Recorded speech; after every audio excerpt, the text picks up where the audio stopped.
Well, a very grand afternoon to you on the 24th. No, it's not any. The 29th of September. And what a wonderful 29th of September it turns out to be. Very gusty winds here in Amalree. Likewise all the way from Aberfeldy, where I've just come back from on a provisions run.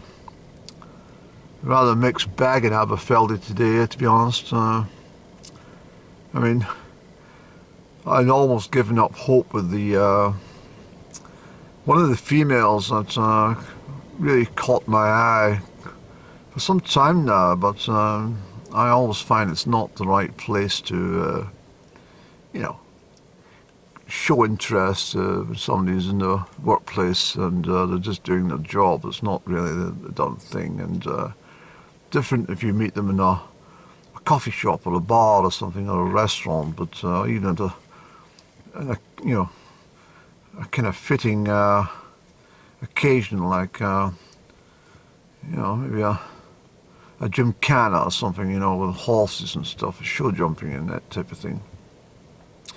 But as I say, I've almost given up the whole idea, and when I walked through the doors today, she, you know, I could see with her eyes, she was absolutely amazed to see me again, and she was like very chatty. So, and there's another shop, and equally someone I got on with reasonably well over the last couple of years in my visits to Aberfeldy, and I saw her yawning when I was chatting to her. I says, did you have a late night last night? Were you out? No. You're just tired. She says, no, not really. It's just, I find you very boring.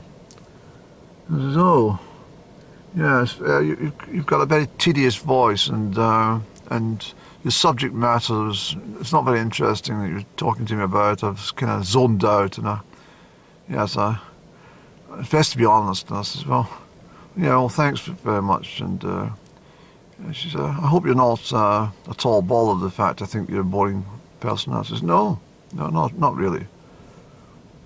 And she says to me, I suggest that you stop wearing all these tweeds and greens and country wear, and maybe settle for a grey anorak. A grey sweater, perhaps. Something dull to match your personality. There's a van shooting around Crieff on the road. It's a superb day, actually. It's wonderful. The wind is very strong, but it's quite exhilarating in the breeze. I have to say, I'm going for prayer. I thought to myself, well, I may as well, you know, kill two birds with the one stone, and on my return from Aberfeldy, pop into the kirk and, you know, say a little word of gratitude that we've got through September almost, and I mean, I've got some bread and stuff. I like to buy the bread up there, and other provisions which are in the bag, and I also zipped into the cooperative in Aberfeldy. I find it not bad. It's I think that they're realising that I'm fairly regular in my custom up there. So, you know, when I'm in Aberfeldy, that is, I generally pop in for a couple of things, and so they're starting to get quite used to me, and they find me quite pleasant, and normally quite chatty and appreciative of their attention and such like. But Greg Hulick up here today is. Remember last year I was up there up top, at the same time of year, perhaps October, and I couldn't even speak. Was that last year? I can't remember, and it might have been the year before. No, it was last year. And it was so stormy, but kind of day like this, I think, that I couldn't even stand up. It was terrible. I couldn't even speak to the camera. That oak tree is happy as Laldi dancing in the wind. I like oak trees. I do. Fabulous. I like the old grandfathers of the forest, you know, the ones that have all bent and crooked from years and years of toil against the winds and the wild weathers of the winter. But, this amory, we have an amory in Canada. Many of the people from this glen tried to eke a living out of this very harsh and barren landscape after they got thrown out of Breadalbane. And well, this was part of Breadalbane way back, of course, but eventually, they're thrown away from Loch Tayside and they came over this glen and they tried their best to, but there's a lot of failed. They couldn't survive in this desperate climate of Amory. So a lot of them went away to Canada. And there's a lot of people still in touch with this, with the kirk here in Amory. And I think this is why Amory Kirk has survived the chop. Whereas my other local churches like St Michael's, which I was not a member of St Michael's, remember, I was a St Andrew's chap. St Andrew's closed its door to the public more than 30 years ago. And although we do still have some community meetings in the hallway, and it's used as a, well, electoral station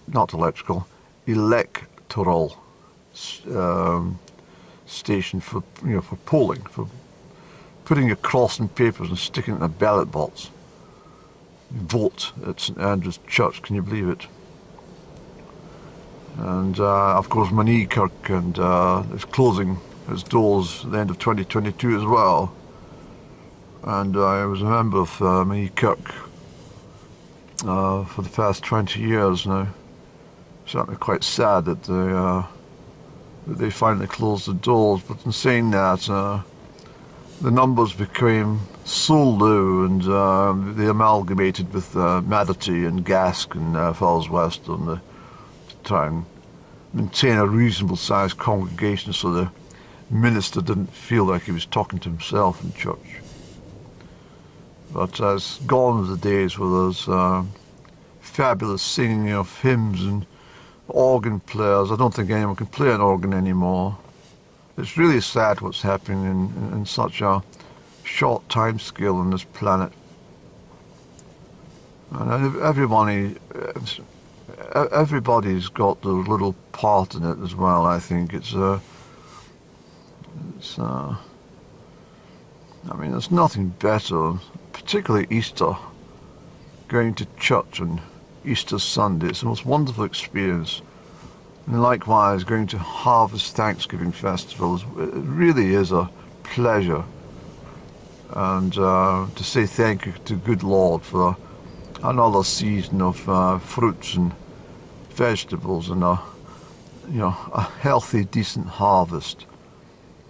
Remembering, of course, every single thing comes from one little seed.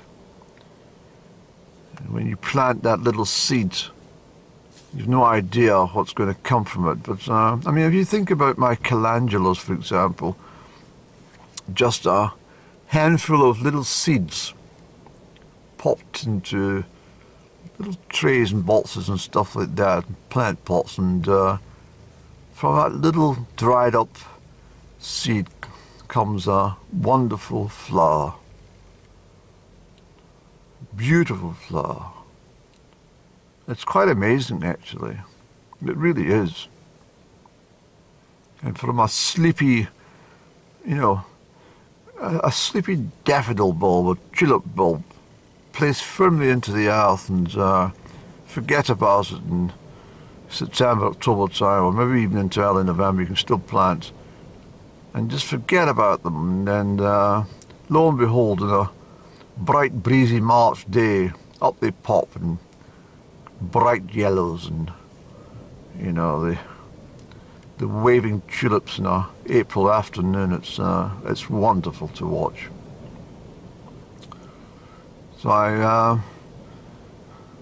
I dare say if you were up the top summits today, you would struggle greatly. You would probably have to crawl to the summits, and with that type of wind. And in fact, that wind's actually stronger than the bloody storm that was mentioned the other day ago.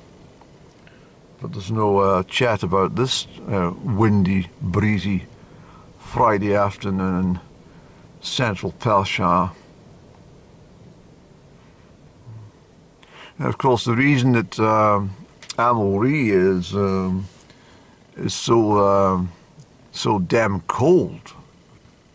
Now, if you look around the mountains and the mountains and the cold air, warm air rises, so as you go up, the temperature.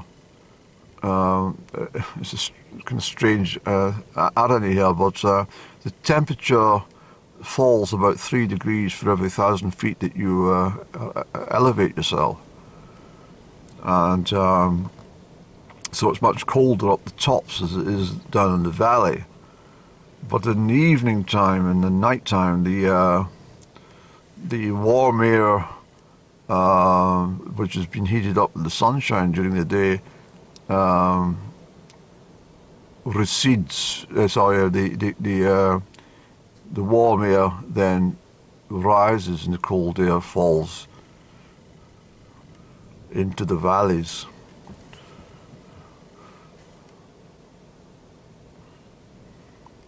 I'm just trying to think. The technical term is not, well, it's like a form of convection, isn't it? But it's so what happens is the lowest part of the valleys become the coldest part of all.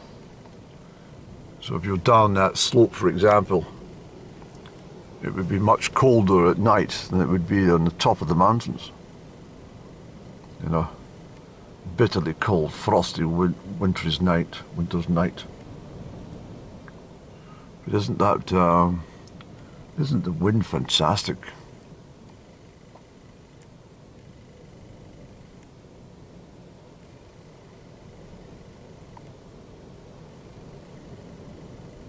It really is. It's just amazing. I mean, you can't see the wind. You can see the impact of the wind on the vegetation and stuff, and you can hear the wind against the solid structures, but you can't see the wind.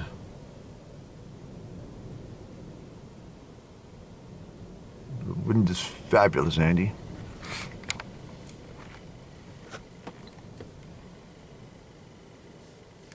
It's a little bit like Mother Nature blowing off steam. She's got a lot to say in a day like this, you see. And she's in a very chatty mood when the wind's like that, so she's telling us a big story. And of course, on the theological side of things, you could, determine that the wind is the Holy Spirit, moving quickly through us all. Yes.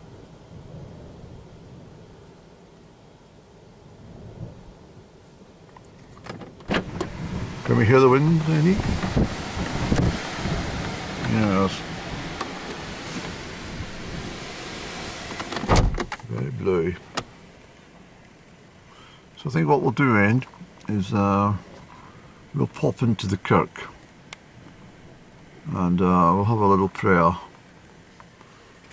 and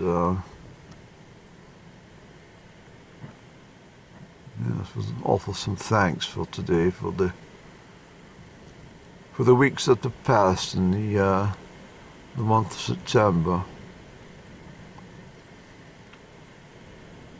I love September, but it's like all months; they only come round once a year. And if you don't have a good September, it's a long time to wait till the next one. And as you get older, you find that the Septembers come round quicker and quicker every year. You blink and it's back to September again.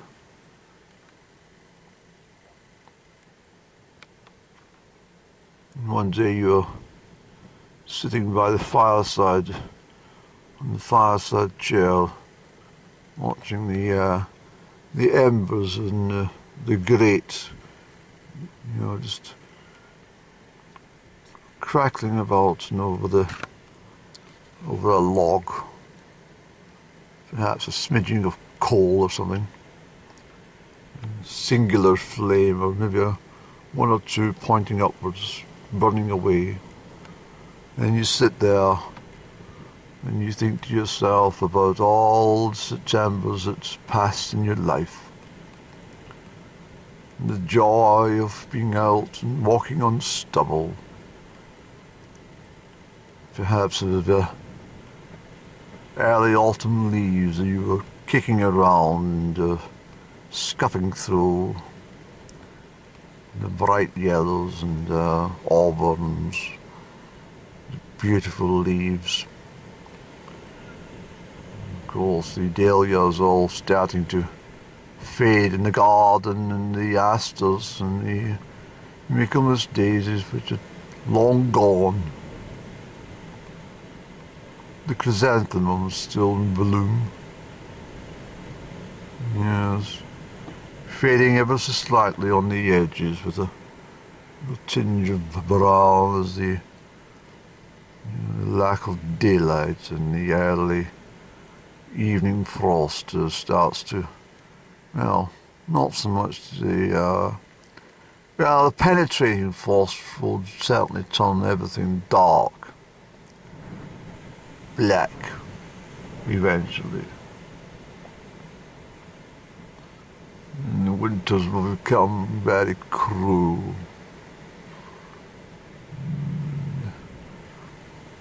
Snow, blizzards moving in.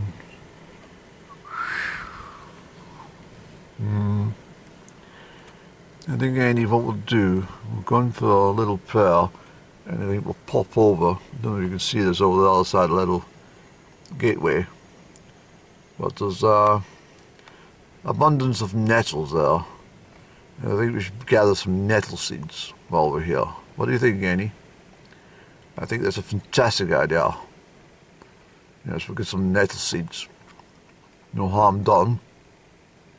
Absolutely.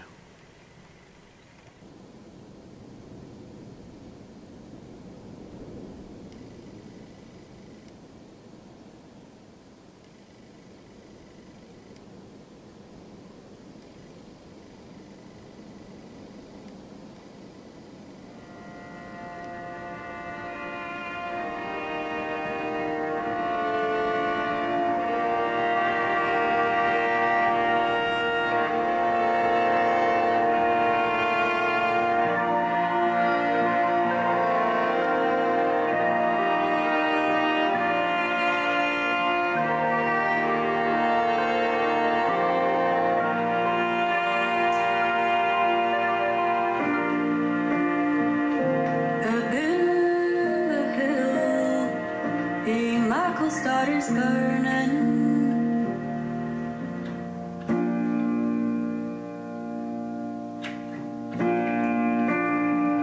Say soft and still, my dear, say far away.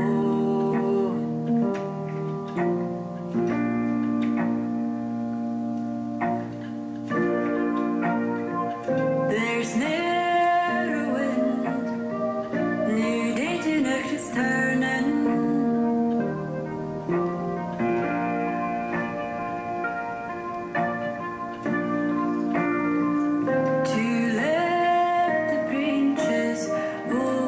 Whispering show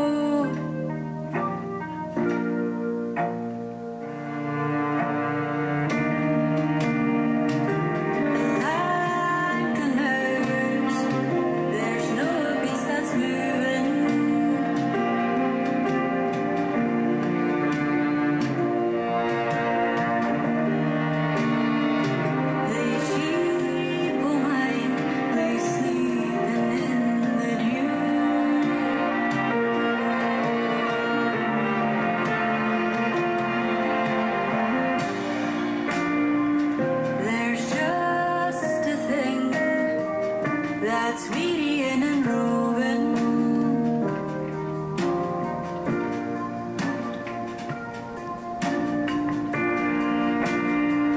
And that's myself that weary's hunting you.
Well, I definitely think we need a calmer day for nettle seed picking, Andy. Yeah, it's not the best conditions for gathering the seed heads from the nettles, because obviously they're swinging about in the wind and stinging your hands by the last stings of the season. The nettles are alright. I like the nettles.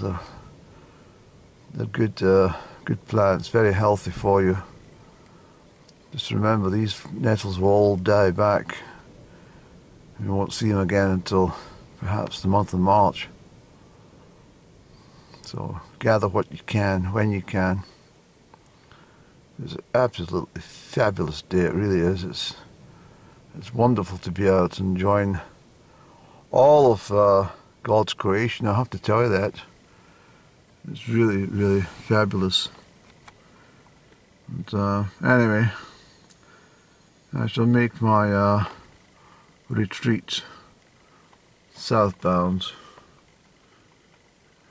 And one more glimpse at the wonderful Milnaunfuren, with the very dramatic cliff tops running all the way along the summit edge.